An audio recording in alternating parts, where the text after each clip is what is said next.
رمضان رمضان Assalamualaikum رمضان يا warahmatullahi حبيب رمضان رمضان ليتك دوما قريب رمضان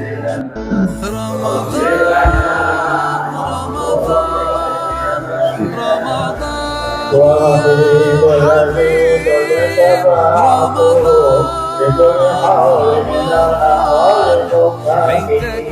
يا حبيب رمضان رمضان ليتك دوما قريب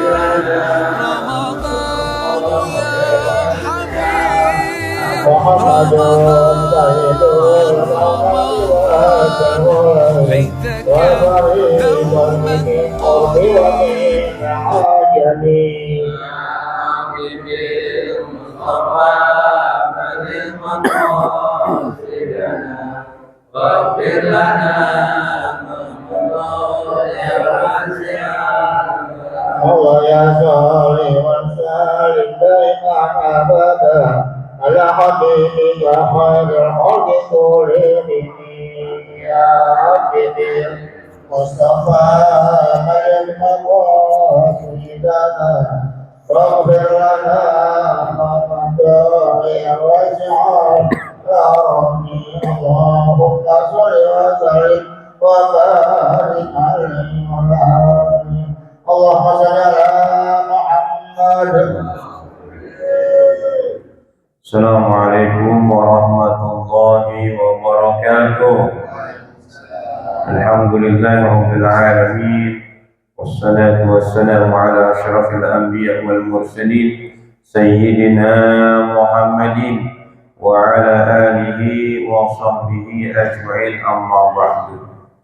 Yang saya hormati para asatizah, para hujjaj, tokoh masyarakat, orang tua, bil khusus orang tua kita, Bapak Haji Effendi Ali, Bapak Asmari, Bapak Haji Ibrahim, Bapak Haji Masmudi, Bapak Haji Bandingo, Bapak Haji Syahada, Imam sholat subuh kita, Ustaz Insinyur Hussein Fauzi, guru kita Ustaz Nabi Setiawan, Bapak Marjuki, Bapak Rojali, Bibsen Al-Munawar, Bapak Haji Farid, Bapak Haji Abdul Aziz, Haji Gunawan, Haji Bakhtiar dan seluruhnya. Mohon maaf tidak menyebutkan satu persatu namanya, namun tidak mengurangi rasa ta'zim hormat saya kepada bapak, saudara-saudara dan ibu sekalian.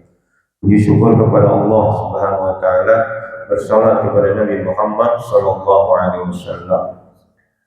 Hadirin yang dimuliakan Allah Subhanahu wa taala, mari sama-sama kita buka taklim kita dengan membaca suratul Fatihah. Hadiahkan Fatihah ini untuk orang-orang yang telah mewakafkan masjid ini, orang-orang yang telah menginfakkan hartanya guna pembangunan dan kelancaran program-program masjid ini, untuk kedua orang tua kita, guru-guru kita, sanak famili kita yang telah berpulang ke rahmatullah. Mudah-mudahan Allah ampunkan segala dosanya, Allah terima amal ibadahnya, dan Allah jadikan kuburnya raudhah min riyadil jannah. Bagi mereka yang masih hidup, mudah-mudahan Allah berikan keberkahan dalam hidupnya. Yang sakit Allah sembuhkan dari penyakitnya, dan yang kesusahan Allah berikan jalan keluar bagi kesusahannya. Ala hadhihi niyyah wa bi kulli niyatin salihah wa ila haratin Nabi Mustafa Rasulullah sallallahu alaihi wasallam. Al-Fatihah. A'udzu billahi minasy syaithanir rajim. Bismillahir rahim.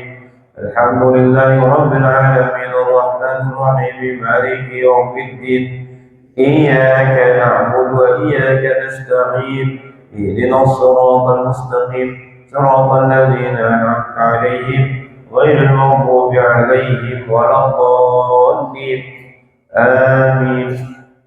Bismillahirrahmanirrahim. Qala al-musannif rahimahullah ta'ala wa adama an-naf'a bihi wa bi'ulumihi wa bi asrarihi fid darain.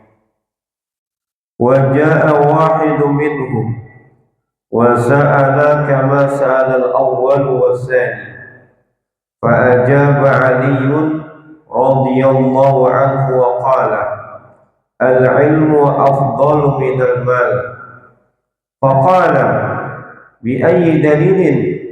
فقال li sahibil mali aduwwun katsirun wa li sahibil ilmi sadiqun katsirun.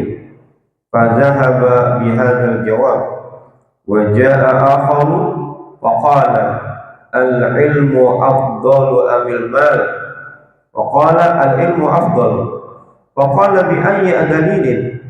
Qala idza sarafta min al-mali fa innahu yanqus wa idza sarafta min al-ilmi yazid ila akhirih. Wallahu ta'ala a'lam bishawab. Hadirin yang dimuliakan Allah Subhanahu wa taala, kita lanjutkan pelajaran kita dalam kitab Al-Mawa'iz Al-Usquriyah.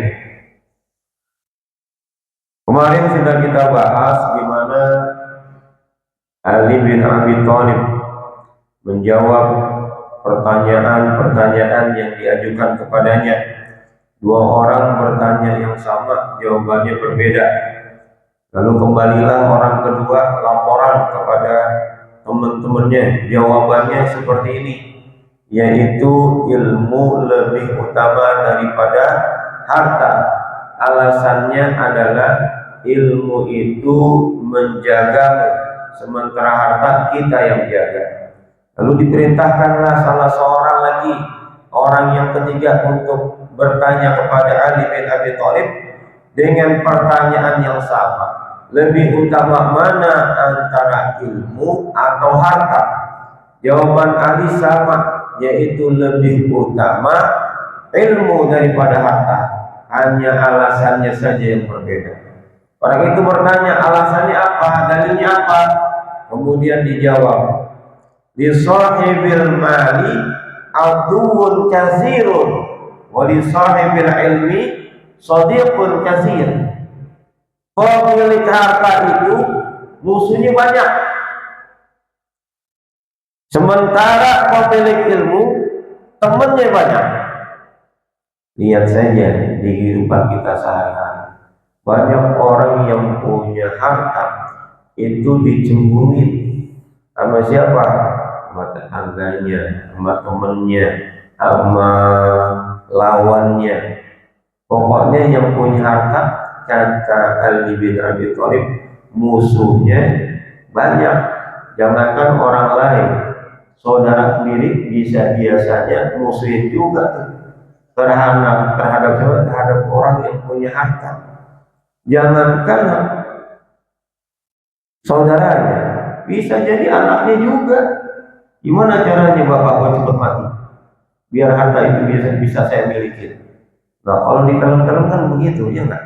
Iya, ada anak berebutan sama sama orang tuanya, misalnya orang tua perempuannya, ya. Gimana caranya nih harta itu jatuh ke tangan saya? Buatlah cara-cara tersendiri sehingga apa, orang tuanya dibikin meninggal dunia. Itulah orang yang punya harta, musuhnya banyak. Bukan hanya orang luar, orang dalam pun biasanya musuhnya. Apalagi yang punya harta itu pelit. Bener dah. Cobaannya hartanya banyak kita pelit. Jangankan orang lain, bini kita musuhin.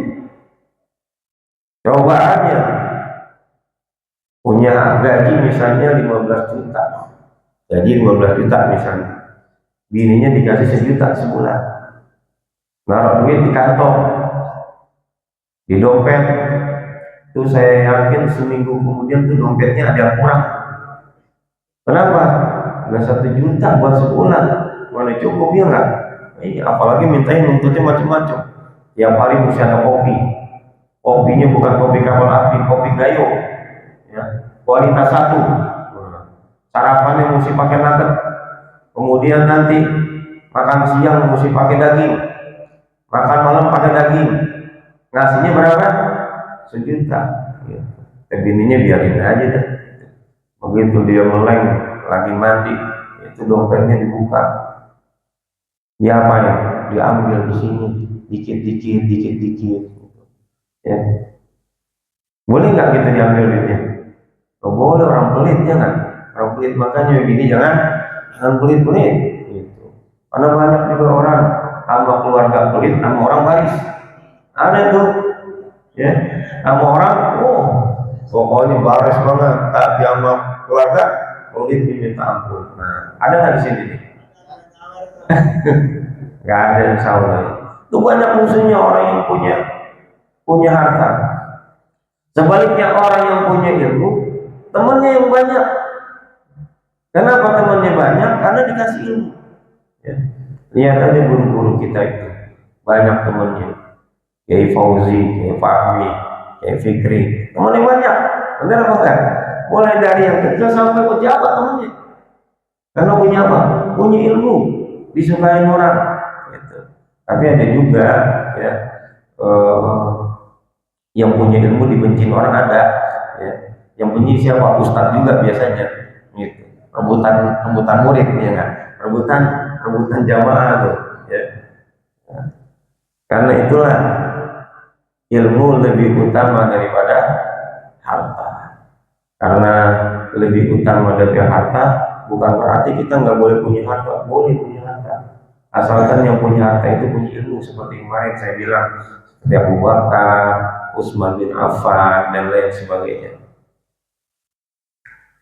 Setelah menerima jawaban itu, ini orang ini balik lagi ke temannya. Apa jawabannya? Ali bin Abi Thalib bilang lebih utama ilmu daripada harta. Alasannya apa? Orang yang punya harta musuhnya banyak, sementara orang yang punya ilmu temannya yang banyak. Lalu diutuslah orang yang keempat. Tanya lagi kepada Ali bin Abi Thalib, apa jawabannya? Yang keempat kira-kira. Kemudian datang, nanya lagi sama Ali, wahai Ali, lebih utama mana antara ilmu dengan harta? Jawabannya sama dengan yang tadi, yaitu lebih utama ilmu daripada harta. Cuma alasan yang berbeda. Apa kata Ali bin Abi Thalib? Idza sarafta minal mali fa innahu yanqusu wa idza sarafta minal ilmi yazid. Orang yang menggunakan harta, dia punya hartanya 100.000, kita perdayakan harta itu, kita belanjakan 50, yanqus, maka harta itu berkurang. Berkurang nggak? Berkurang. Kita punya 100.000, belanja 50.000, tinggal 50.000. Begitu juga kita punya uang misalnya, ya, punya uang 15.000, belanja 7.000, kembalinya berapa? Punya duit 15.000, belanja 7.000, kembalinya berapa? Berapa? 8.000, 3.000 kembalinya. Ya kan duit masih belanja 7.000 bakal 15.000, ya bakal 10.000 lah. Ya enggak? Iya. Kita belanja nih, ya punya duit 15.000, belanja 7, kembalinya 3.000. Iya, mari masih di kantong, masih belanja 7.000, 15.000-nya dikasih. Enggak ya. Berkurang duit kita kalau kita belanjain, kita berdayakan. Tapi kalau ilmu diberdayakan, ilmu itu akan bertambah. Kenapa bertambah? Dia ngajarin nih, ngasih orang, ilmunya akan bertambah. Apa? Lewat pertanyaan. Sebelum orang itu menyampaikan ilmunya, dia pasti belajar dulu. Saya mesti belajar dulu sebelum nyampe. Paling enggak buka-buka kitab, lalu tambah lagi referensi dari mana. Tuh. Jadi bertambah orang yang memperdayakan ilmu itu. Karena itu kalau punya ilmu, jangan disimpan aja, sampaikan. Balaghul anni walau ayat, sampaikan dariku walau satu ayat, pasti akan bertambah. Dan orang yang punya ilmu kemudian diamalkan, dia akan ingat terus, akan ingat dengan apa yang disampaikan. Tapi kalau harta, begitu kita belanjakan, itu kita nggak akan ingat. Yang kita ingat apa? Sisanya, sisa duit saya tinggal berapa. Gitu. Tapi kalau ilmu berbeda, karena itu pulang dari sini, sampaikan sama bini, ya, sampaikan juga sama anak. Saya kalau habis ngaji, baik sama Kiai Fauzi, Kiai Fahmi, ya, Kiai yang lain, itu pulang saya sampaikan. Saya kasih tahu, tadi dibahas masalah ini oleh Kiai ini, ya. Nah, biar apa? Biar istri kita, anak kita juga tahu. Jangan dipendem aja. Cuman persoalannya ketika kiai-kiai kita nyampein ilmu, kita paham apa kagak? Satu. Yang kedua, ingat apa kagak? Tuh. Apalagi kalau yang tidur ya. Nggak ingat sama sekali itu kan. Yang ingat sama doanya doang, amin, amin. Ya, makanya ada benar kata Kiai Husni Tamrin, kalau kita ngaji itu mesti ada yang kita bawa pulang. Bukan hanya berkah, roti, minuman, tapi ilmu, walaupun cuma satu kalimat. Cuma satu kalimat. Atau kalau disampaikan hadis, satu hadis. Kalau sampaikan ayat, satu ayat. Kalau nggak tahu bunyinya, minimal di surat apa, ayat berapa. Nanti di rumah kita buka. Ya. Nah, jawaban yang keempat, bahwa jika harta itu digunakan, maka harta itu akan habis. Tapi sebaliknya, jika ilmu digunakan, ilmu diamalkan, ilmu diberdayakan, ilmu itu akan bertambah. Pulanglah yang keempat. Ini saya cepat-cepat, soalnya kalau seandainya ini bergelut di sini cuman sampai hadis ke sini doang ya. Pulang menghadap teman-temannya. Ini jawaban yang keempat. Jadi yang pertama jawabannya ilmu lebih utama karena ilmu itu warisan Nabi, sementara harta warisan Qarun, diktator dan Firaun. Kedua, ilmu menjagamu sementara kita jagain harta. Yang ketiga, orang yang punya ilmu temannya banyak, orang yang punya harta musuhnya banyak. Yang keempat, jika ilmu diberdayakan, ilmu akan bertambah, sementara harta jika digunakan, hartanya bakal berkurang. Pulang. Yang kelima datang lagi, ditanya lebih utama mana, harta atau ilmu? Jawaban Ali sama, lebih utama ilmu. Alasannya apa? Kata Ali bin Abi Thalib, sahibul mal yud'a bismil bukhli wal lu'mi, wa sahibil ilmi yud'a bismil azami wal qarami. Orang yang punya harta sering dipanggil dengan sebutan bakhil dan kikir, pelit. Kayak saya bilang tadi, apalagi orang punya harta itu pelit, musuhnya banyak. Tapi kalau orang punya harta itu baris, dermawan, wah temennya banyak. Tapi kalau dia miskin tadi ditinggalin biasanya. Karena mereka apa? Butuhnya apa? Hartanya doang, bukan sama yang lain. Selagi punya harta ditemenin, tapi begitu hartanya habis ditinggalin. Jadi orang yang punya harta sering disebut dengan sebutan-sebutan yang negatif, yaitu dengan sebutan bakhil dan lu'mi, pelit, kikir. Sementara orang yang punya ilmu dipanggil dengan panggilan penghormatan, panggilan yang mulia. Contohnya apa? Kiai, ustaz, apalagi guru, macam-macam. Makanya jadi orang yang punya ilmu.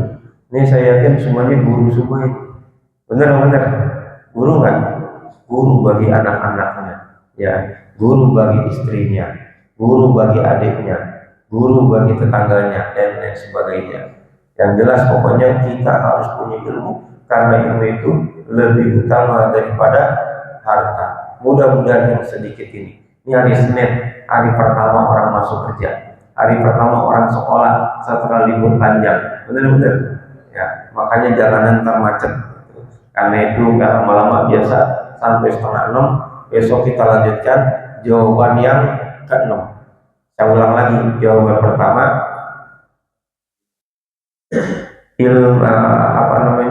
ilmu lebih utama daripada harta. Alasannya satu, ilmu warisan Nabi, harta warisan Qarun, diktator, dan juga Firaun. Kedua, ilmu menjagamu, harta kamu yang jaga. Yang ketiga, yang punya ilmu temennya banyak, yang punya harta musuhnya banyak. Yang keempat, ilmu dibelanjakan, berkurang, ilmu harta dibelanjakan berkurang, sementara ilmu digunakan bertambah. Yang punya harta sering dipanggil bakhil atau pelit, yang punya ilmu dipanggil dengan sebutan yang mulia seperti ustaz, kiai, ajengan, guru dan lain sebagainya. Semoga yang sedikit ini bermanfaat, terutama bagi saya pribadi dan jamaah pada umumnya. Assalamualaikum warahmatullahi wabarakatuh. Al-Fatihah.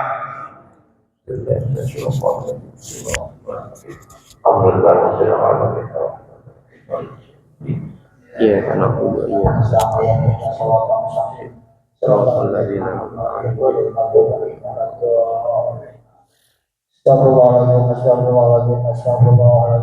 Bismillahirrahmanirrahim. Alhamdulillahirabbil alamin. Allahumma shalli wa sallim ala sayyidina Muhammad wa ala ali sayyidina Muhammad. Allahumma zidna ilman warzuqna rahman. Allahumma qina bil ilmi wa zidna bil ilmi wa qina bit taqwa wa lana bil afiyah. Allahumma hassin akibatana bil umuri kulliha wa jirna min dunya wa akhirah. Hasbunallahu wa ni'mal wakeel, ni'mal mawla wa ni'mal nasir. La haula wa la quwwata illa billahil azim. Rabbana atina fid dunya hasanah wa fil akhirati hasanah wa qina adzabannar. Wa sallallahu ala sayyidina Muhammad wa ala alihi wa sahbihi ajma'in. Walhamdulillahi rabbil alamin.